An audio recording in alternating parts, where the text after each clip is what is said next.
हरे कृष्ण, जय शिवराय. आज माझी सकाळची ड्युटी होती, तर दुपारी 3:30ला घरी येऊन थोडा वेळ नॅप घेतला आणि नंतर उठून उद्याचा शेड्यूल काढला. थोड्या नवीन आयडियाज नोट केल्या आणि मग आर्ट ऑफ लेझीनेस पुस्तक वाचायला सुरुवात केली. यातील काही निवडक पॉईंट्स सांगेन मी नेक्स्ट व्हिडिओमध्ये.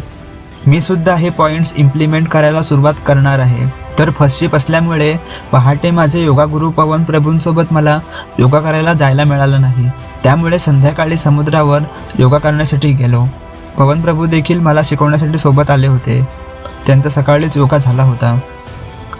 समुद्रावर पोहोचलो आणि थोडा वॉर्मअप, जम्पिंग जॅक्स करून स्ट्रेचिंग करून स्क्वॉटला सुरुवात केली.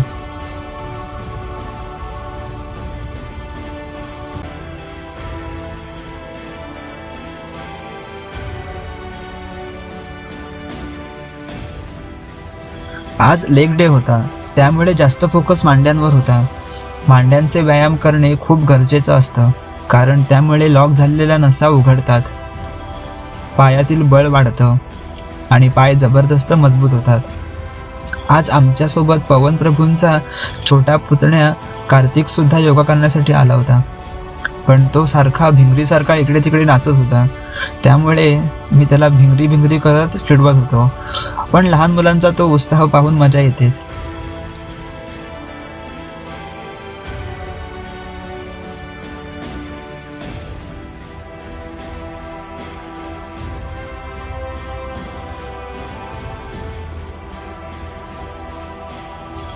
आज टार्गेट होतं 150+ स्क्वॉट्सचं, आणि खरं सांगायचं तर एवढे स्क्वॉट्स एकाच वेळी मारले की मांड्या लिटरली भरून येतात. पण बॉडीला एकदा रिदम लागली की हा सगळा लोड अगदी सहज झेपतो. स्क्वॉट्स हा एक असा मास्टर व्यायाम आहे ज्यामुळे होम वर्कआउट करताना देखील स्ट्रॉंग आणि ॲस्थेटिक शरीर बनतं. जिममध्ये भारी वजन उचलण्याची गरजच नाही. मी आज सुरुवातीला पाय जवळ ठेवून स्क्वॉट्स केले आणि नंतर पाय लांब ठेवून स्क्वॉट्स केले. पाय जवळ ठेवून स्क्वॉट्स केल्यामुळे आपल्या समोरच्या मांड्यांचे मसल्स जास्त सक्रिय होतात, त्यांचा बॅलन्स सुधारतो, कोअर स्टॅबिलिटी वाढते आणि कंबरदुखी कमी होण्यास मदत होते. तर पाय लांब ठेवून स्क्वॉट्समध्ये हॅमस्ट्रिंग्स आणि ग्लट्स जबरदस्त ॲक्टिवेट होतात. हिपची मोबिलिटी वाढते आणि मांड्यांच्या मागच्या भागाची ताकद वाढते.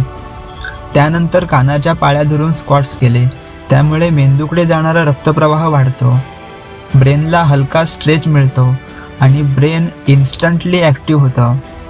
अनेक ठिकाणी हे कॉन्सन्ट्रेशन्स वाढवण्यासाठी वापरतात.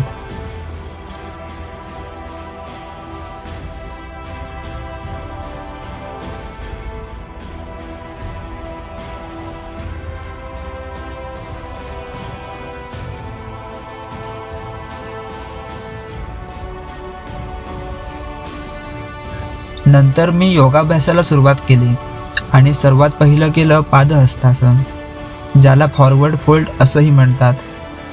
हे आसन शरीर लिटरली अनलॉक करतं. शरीर हलकं होतं, ब्लड सर्क्युलेशन इम्प्रूव्ह होतं, मसल स्टिफनेस कमी होतो, पोश्चर सुधारतो आणि भविष्यात होणाऱ्या इंजरीजचा धोका देखील कमी होतो. लोअर बॅक टाईट असलेल्या लोकांसाठी हे जबरदस्त फायदेशीर आहे. पादहस्तासनानंतर मी चक्रासन केलं. चक्रासन म्हणजे फुल बॅक बेंड पोज. हे आसन केल्यावर स्पाईन फ्लेक्झिबल होते, लंग्स एक्सपांड होतात, चेस्ट ओपन होते, शोल्डर्स मजबूत होतात आणि मूड इन्स्टंटली लिफ्ट अप होतो.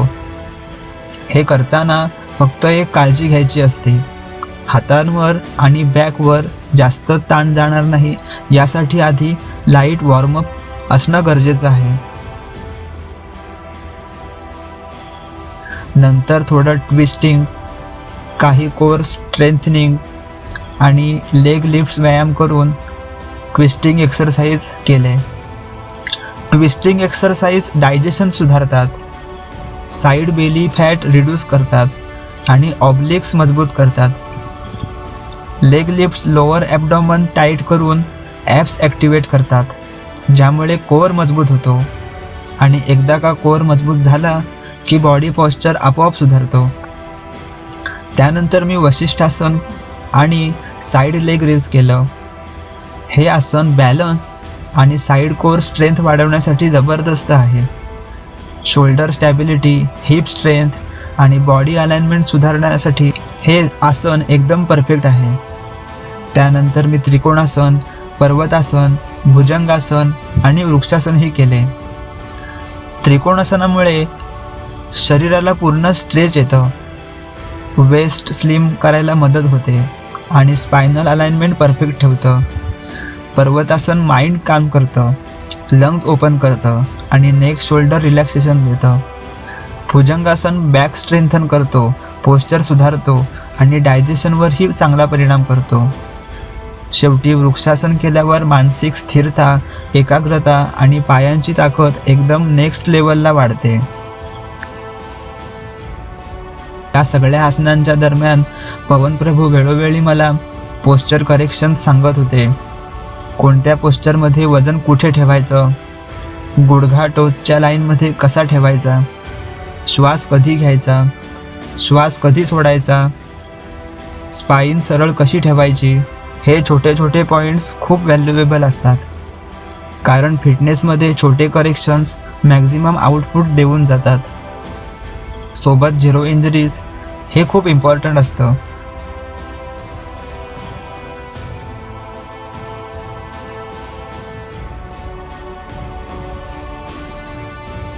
कारण जेव्हा आपली फ्लेक्झिबिलिटी इम्प्रूव्ह स्टेजला असते तेव्हा आपली एखादी शीर चमक भरून मोठा इंजरी कन्सर्न बनू शकतो. आजच्या वर्कआउट प्लस योगामुळे लेग्स फुल स्ट्रेंथन झाले, कोअर ॲक्टिव्ह झालं, बॅक पेन कमी झालं, फ्लेक्झिबिलिटी वाढली, माइंड शांत झालं आणि एनर्जेटिक फील आलं.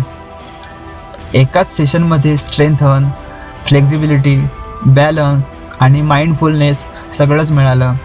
सर्वात मोठा टेक अवे म्हणजे कन्सिस्टन्सी. रेग्युलर राहिलं की रिझल्ट्स आपोआप मिळत जातात.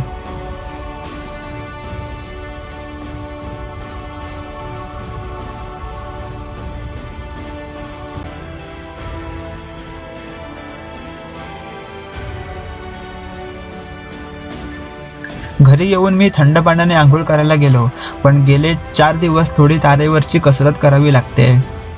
कापलेला पाय भिजायला नको म्हणून प्लास्टिकची पिशवी बांधून पाणी अंगावर घ्यायला लागतंय. नाहीतर जखमेने पाणी घेतलं तर ती जखम अजून चिघळते आणि हिलिंग व्हायला वेळ जातो.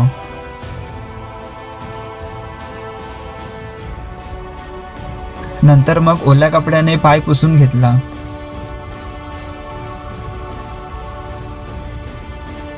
मग भगवंतांचा आशीर्वाद घेऊन नामजप, श्रीमद भागवत श्रवण केलं. भगवंतांचं नाम घेतलं की सगळा थकवा कमी होतो.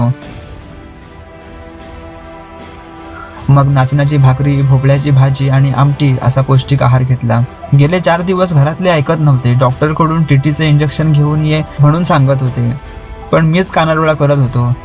काच लागली तेव्हा एवढी धडकी भरली नव्हती, त्यापेक्षा जास्त त्यांच्या हातातलं इंजेक्शन बघून भरली होती. राधे राधे.